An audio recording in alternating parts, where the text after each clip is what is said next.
Bonjour les amis, voici une nouvelle vidéo sur les excuses ça suffit de Wayne Dyer. Je suis son cheminement sur son livre et cette fois-ci le sujet est « Je suis trop âgé ».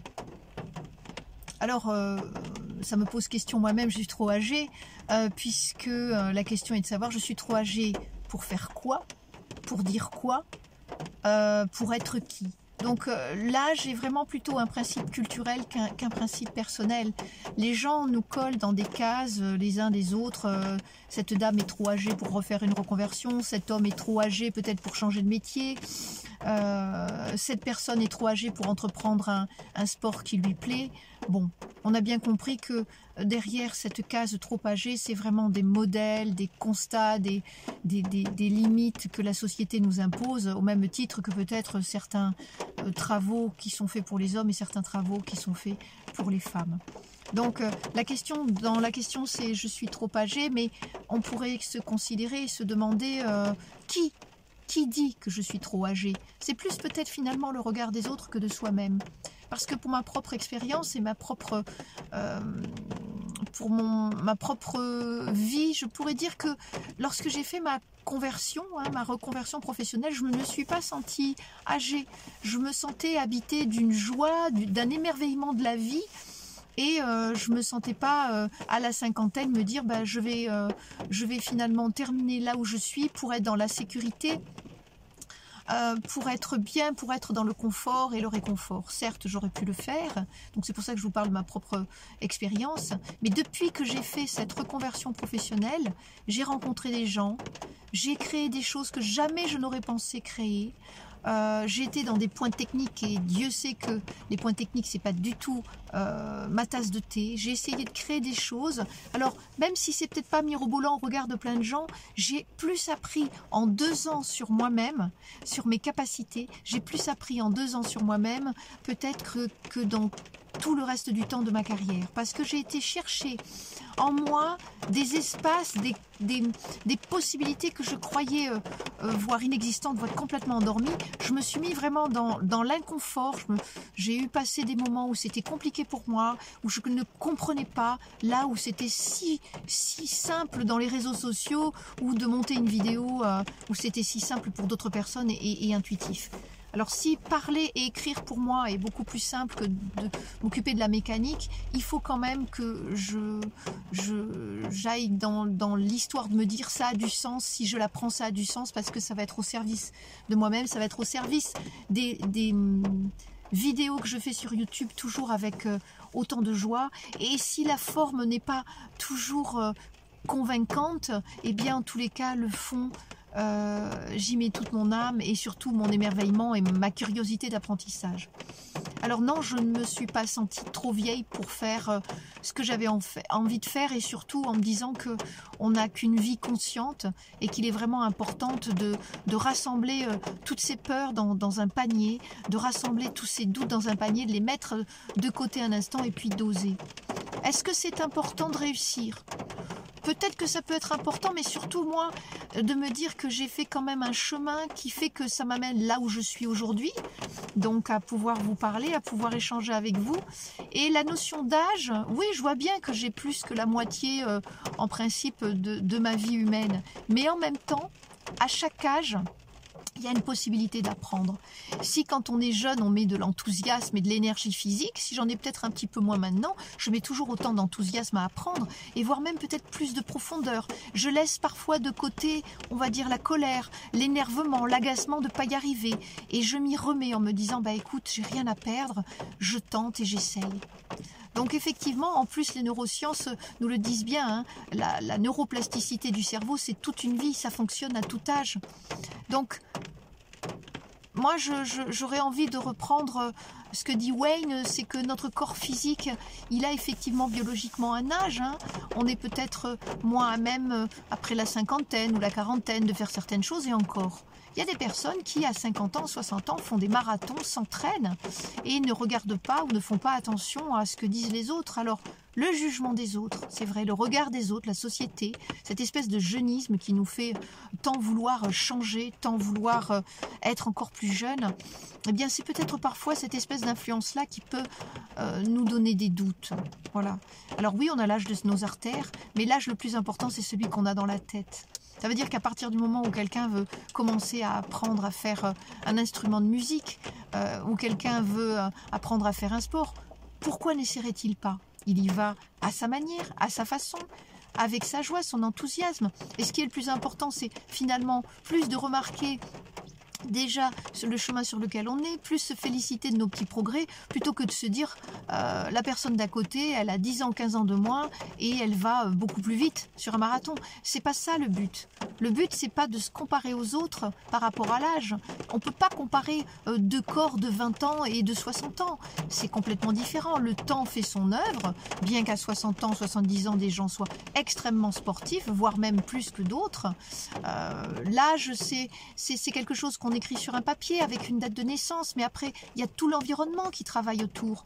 Il y a nos pensées, il y a nos émotions, il y a le lien social qu'on a avec les autres. Moi, j'ai des amis qui n'ont pas simplement mon âge, j'ai même des amis plus âgés et des amis plus jeunes. Et je me retrouve avec des liens, avec des échanges où on rit, parfois on n'est pas du tout d'accord, mais c'est la vision de la vie aux différents escaliers de l'âge. Et on arrive à créer des choses ensemble, on arrive à échanger, à faire des choses ensemble, où on retrouve de la joie, on retrouve du dynamisme.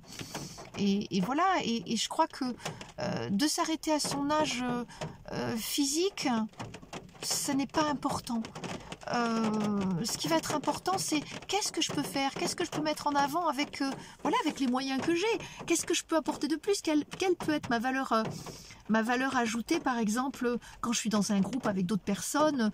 Moi, j'ai pu passer du temps, par exemple, dans des formations et tous les âges étaient bienvenus parce que je me rendais compte qu'il y avait des façons de voir, des visions complètement différentes de la mienne et qui m'interrogeaient et que je trouvais pertinentes, au même titre que des personnes de 80 ans. Alors voilà, l'âge, effectivement, on a l'âge de nos artères, mais c'est surtout ce qui nous habite. Voilà, l'émerveillement qu'on peut avoir du monde, qu'est-ce que je peux faire avec ce que j'ai? Pour les gens qui veulent paraître plus jeunes, je n'ai aucune opinion et je ne me permettrai pas d'en avoir parce que parfois se cache derrière des choses beaucoup plus tristes que simplement de vouloir refaire de la chirurgie plastique. Ça, je laisse à chacun, à son âme et conscience, à son évolution de ce qu'il est important de faire de son corps. En tous les cas, je peux le comprendre. Ce n'est pas ma direction, mais par contre, ce qui m'intéresse, ce qui m'interroge, c'est de me dire, avec ma maturité, avec ma petite expérience de vie, qu'est-ce que je peux amener et surtout, qu'est-ce que je peux continuer à faire pour moi qui va me mettre en joie.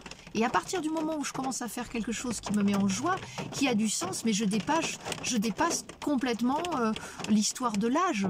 Je ne le vois même plus, cet âge. Peut-être qu'à des moments, j'aurai un peu plus mal, etc. Mais je peux aussi par la nourriture, je peux aussi par les exercices, et puis surtout par le lien social qui peut être très fort, je peux aussi entrer dans une dynamique de vie, de quelque chose de vivifiant, d'échange. Je ne sais pas si vous avez déjà vu sur la 5 les reportages sur les zones bleues. Alors les zones bleues, ce sont, je crois que j'en avais déjà parlé, ce sont dans le monde des zones géographiques où les gens vieillissent plus ou meurent plus vieux qu'ailleurs. Alors on a bien compris, hein, il y a eu des études scientifiques qui ont été faites, on a bien compris qu'il y avait la nourriture qui était importante. Je crois que c'est des lieux comme Palo Alto, Okinawa, en Californie, en Crète. Donc il y a effectivement l'alimentation qui est importante, une alimentation qui est fraîche, une alimentation qui est renouvelée. Mais il y a aussi d'autres choses importantes. On se rend compte aussi que ces gens qui vivent les plus vieux ne sont pas automatiquement des gens intellectuels. Ce sont des gens souvent qui ont travaillé la terre, qui ont travaillé dur. Parfois même certains ne savent ni lire ni écrire. Mais par contre, ils ont quelque chose qui est important. Ils ont le lien social autour d'eux.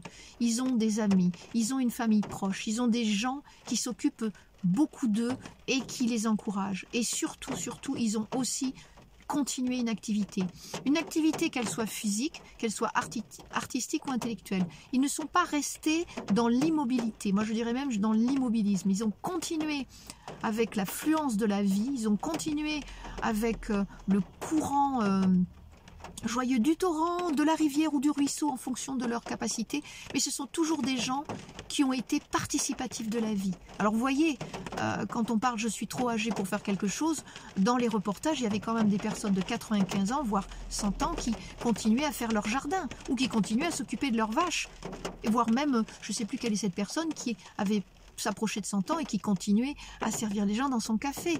Donc voilà. Voyez ce que vous voulez faire avec votre âge, mais déjà bannissez, bannissez les comparaisons, bannissez les hiérarchies, bannissez les statistiques, essayez de vivre au mieux en gardant cette joie, parce que d'une seule vie, ça ne suffit pas pour essayer d'explorer toutes nos capacités, d'explorer avec bienveillance tout ce qu'il y a autour, toutes les belles choses à voir, à faire autour de nous, dans la nature, dans la vie, les paysages.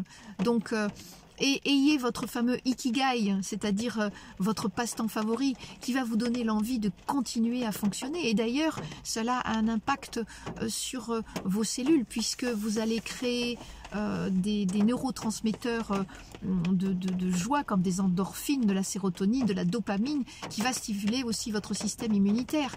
Donc l'âge, c'est pas une question d'argent, c'est pas une question de chirurgie plastique ou esthétique, c'est pas une question d'âge statistique, c'est surtout une question psychologique. Qu'est-ce que je peux faire, qu'est-ce que je peux amener, et puis surtout déjà, qu'est-ce que j'ai déjà fait qui peut éventuellement, avec beaucoup d'humilité, être un exemple pour les autres, comment je peux être moteur de ma propre vie et déjà être en gratitude de ce que j'ai, de ce que je fais. Donc moi je suis contente d'avoir mon âge, je veux pas revenir en arrière et je veux surtout continuer à explorer la vie avec ses incertitudes, mais aussi avec ces découvertes de joie, de curiosité. Moi j'ai envie d'être en curiosité et en joie, je n'ai pas du tout envie de rester dans un fauteuil à regarder la télévision et à me dire ben voilà, c'est ça ma vie et il y a des tas de choses que je peux pas faire. Je suis pas une fanat des sports extrêmes, je vous parle pas de ça, mais je vous parle de cette découverte, des choses peut-être qu'on avait moins le temps de faire quand on était jeune, ou surtout quand on avait moins la patience.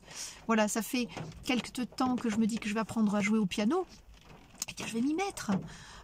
Parce que j'en ai envie de me remettre à l'anglais, et il n'y a pas d'âge. Votre cerveau, il va vous suivre.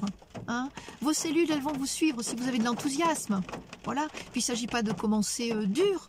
On peut s'agir simplement de changer quelques petites habitudes dans la journée, juste un petit changement d'habitude. Vous allez voir que votre âge va valdinguer. Vous allez vous demander, mais c'est quoi ces 50 ans de cristallisation, ou ces 60 ans, ou ces 40 ans, ou ces 70 ans, ou ces 80 ans de cristallisation que je fais, alors qu'en fait j'ai la joie qui inonde chacune de mes cellules et que j'ai envie d'aller de l'avant, bien sûr à son rythme. Le but, encore une fois, c'est de ne pas être dans la comparaison, ni dans la compétition, mais juste dans la joie de pouvoir faire ce qu'on peut faire avec notre précieuse maturité, et puis voilà, et partager ça avec toute une population. Je vous souhaite une bonne journée, j'espère que vous portez bien votre âge dans votre cœur, dans votre corps et dans votre tête, et même si la maladie est là, dites-vous bien qu'il n'y a pas d'âge dans la tête. Dans la joie, dans l'enthousiasme d'apprendre, de rencontrer, il n'y a pas d'âge. À bientôt.